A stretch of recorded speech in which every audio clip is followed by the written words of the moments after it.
the lesson cell biology and biotechnology, we have come up to the cloning, which is of two types: reproductive cloning and therapeutic cloning.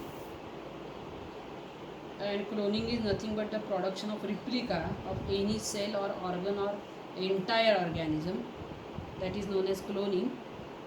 And like the production of replica of cell, organ or entire organism, similar to the cells, genes can be also cloned and million copies of same genes can be produced, and this is known as used for the gene therapy and other purposes. In therapeutic cloning, stem cell cells are derived from the cell formed in the laboratory by the union of, so stem cells can be derived from the cells formed in the laboratory by the union of somatic cell nucleus with the enucleated egg cell, and various diseases can be treated with the help of these stem cells. That is therapeutic cloning. In reproductive cloning, we are going to produce a clone by the fusion of nucleus of somatic cell with enucleated ovum of anybody, and thus there is no need of the sperm to produce the new organism. So that is the reproductive cloning, and by producing millions of the copies of the same gene, we can use it in the gene therapy. Now there are the advantages of cloning. Is first advantage is we can control the inheritance of the hereditary diseases. Second thing, continuation of generation. Third thing, enhancing the specific tendency may become possible due to cloning technique. So there are three advantages of the cloning technique. First, controlling the inheritance of hereditary diseases. Second, continuation of generations. And third, enhancing the specific tendency may become possible due to this cloning technique. But here there is a worldwide opposition to human cloning on various issues. Followed. So that is regarding the cloning. Now we are going to see how the various industrial products, which is also known as white biotechnology, they can be produced with less expense. So example, that is alcohol can be produced from the sugar molasses with the help of transgenic yeast. So that is the example of the industrial product which is produced through less expensive processes with the help of biotechnology. Then the fifth point, they have given the environment and biotechnology. So microbial techniques we are already using for the treatment with the sewage and the solid waste, and as this sewage is rich in organic matter, whenever such a sewage is released or poured in the natural bodies like river, then this organic matter in it get oxidized by the oxygen present in the water or oxygen dissolved in the water, and thus naturally the level of oxygen in water decreases, and thus it adversely affects the animals and the plants in the aquatic life. So as a remedy, what we are going to do is we should release the sewage after the oxidation with the help of microbial technique. Followed. So that is the remedy for that.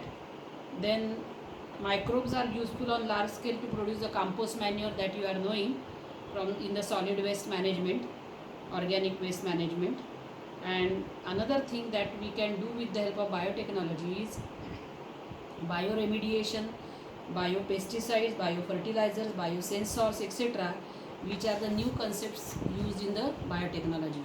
So bioremediation means it is either absorption or destruction of toxic chemicals with the help of toxic chemicals and harmful pollutants with the help of plants and microorganisms.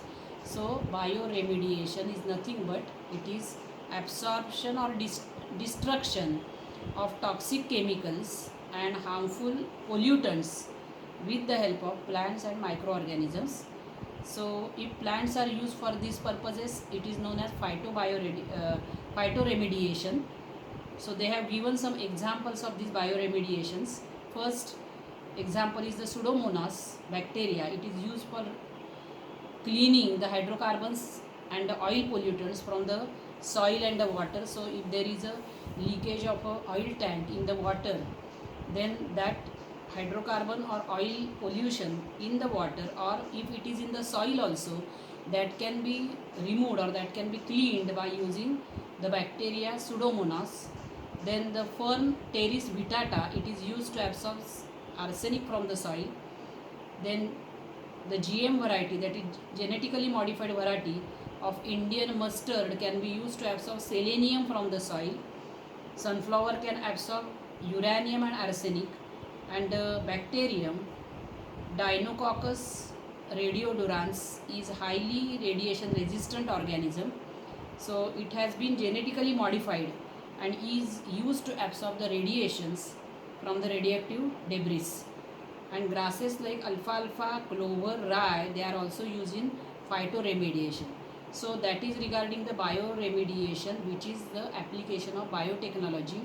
We can use the various plants, microorganisms to remove the pollutant or the toxic chemicals, and that is nothing but the bioremediation. The examples they have given, you have to remember, these are important from the point of view of objective. Now after that they have given the food biotechnology, that is food items like bread, cheese, wine, beer, yogurt, vinegar, they are produced with the help of microorganisms.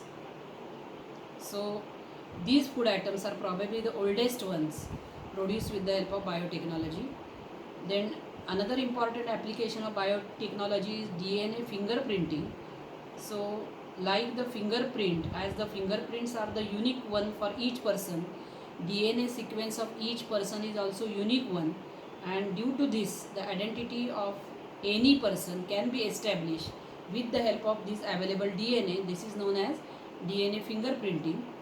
It is mainly useful in the forensic sciences. It is used to identify the criminals and can be established with the help of any part of its body found at the site of crime. And it is also useful to identify the father of any child. So this research is performed at the Center of DNA Fingerprinting and Diagnostics at Hyderabad. So that center for DNA fingerprinting and diagnostic is at Hyderabad. Followed. So that is the importance of DNA fingerprinting, which is also the application of biotechnology. Now they have given the important stages in the agricultural development, that is they have given regarding the green revolution, white revolution, blue revolution. In agricultural development they have given you the fertilizers, insecticide, organic farming, apiculture, cultivation of medicinal plants. So these are the points they have given about the important stages in agricultural development.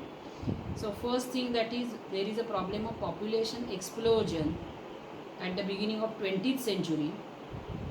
So particularly the underdeveloped and the developing countries, they are badly affected due to the poor quality and quantity of the food, and thus the various methods applied for getting or harvesting maximum yield from the minimum land is collectively known as green revolution. So in green revolution, with a minimum land we can have large production by using advanced techniques in agriculture. So what is green revolution? It is nothing but whenever we are going to apply the various methods for harvesting, for getting the maximum yield from minimum land, these methods together collectively known as the green revolution.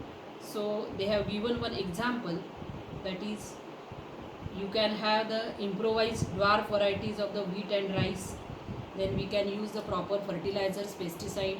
We can use the seeds, hybrid seeds, or we should see the water management. That means you should use the advanced technique for water irrigation, due to which if we have the drip method we can have the less loss of water.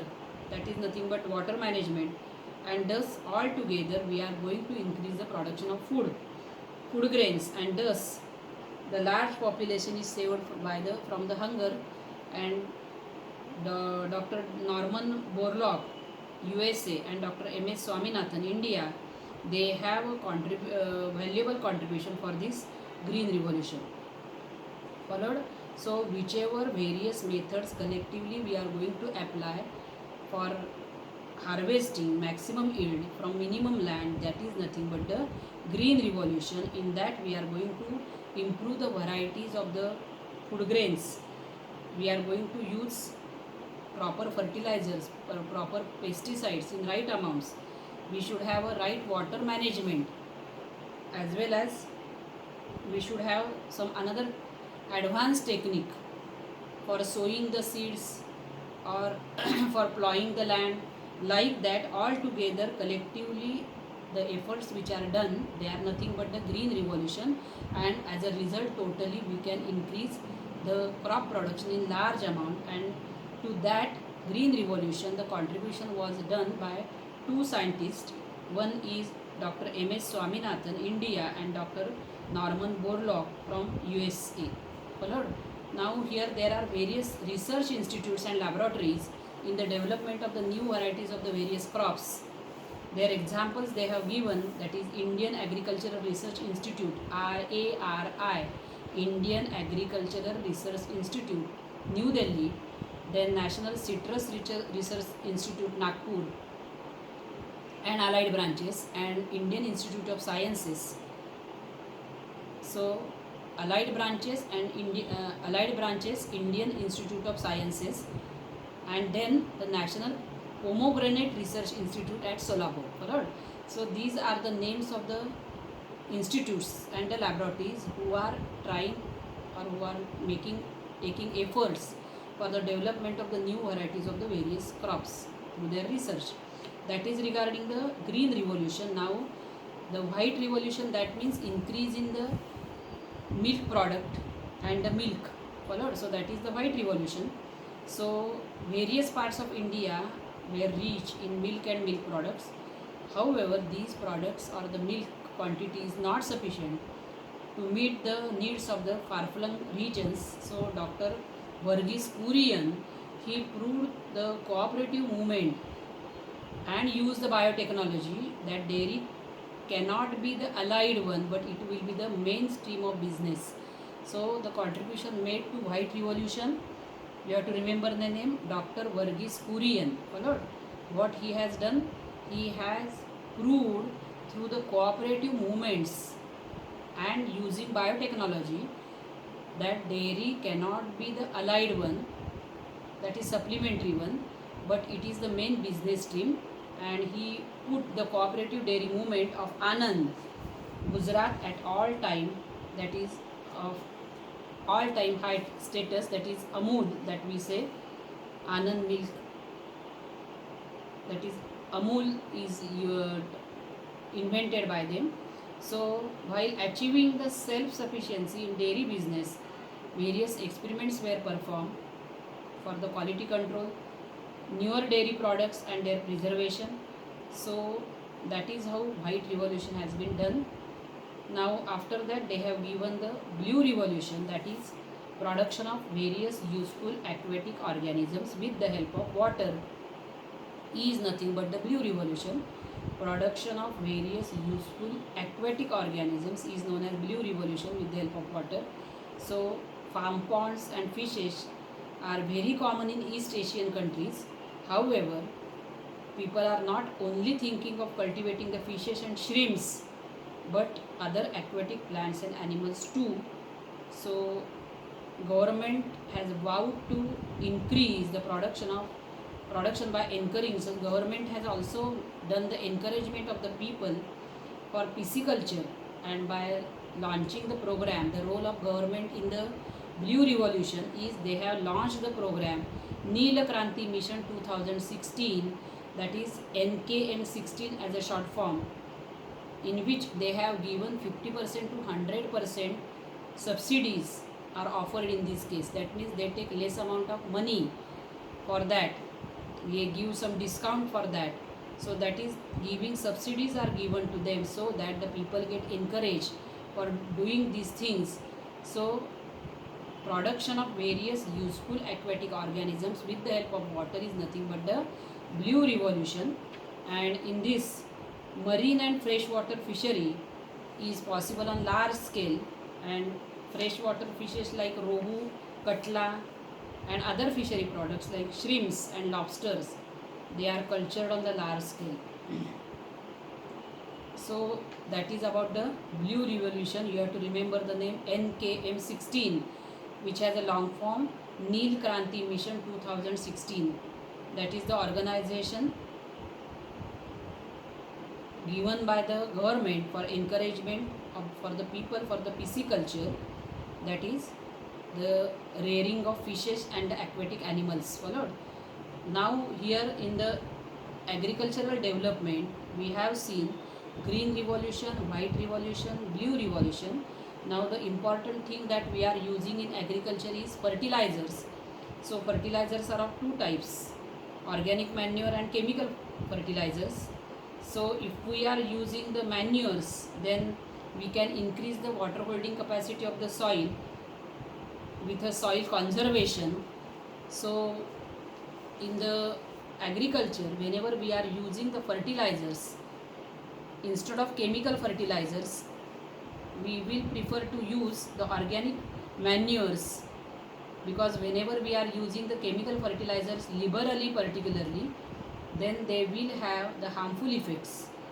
They will decrease the fertility of the soil, because in the upper layer of the soil in the agriculture is formed due to the humus, which contains the important elements for the plant like nitrogen, phosphorus and potassium, which are available to the crop due to earthworm and fungi.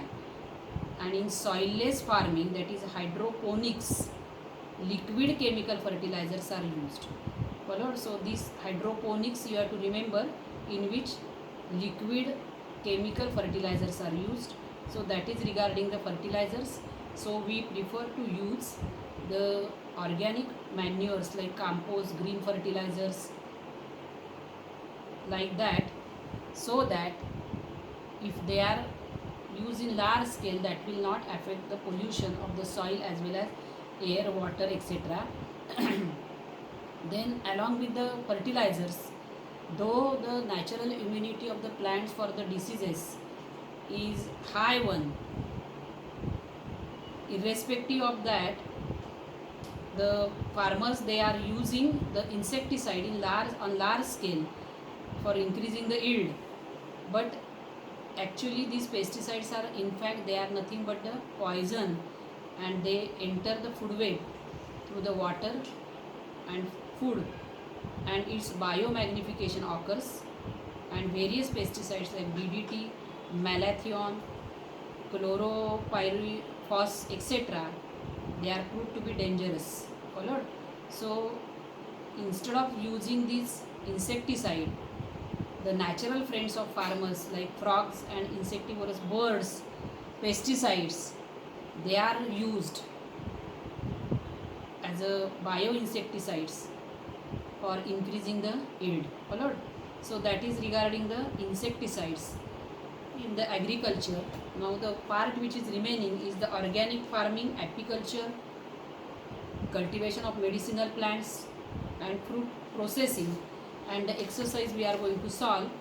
So that part we will do in the last video, so that we can complete this lesson of cell biology and biotechnology.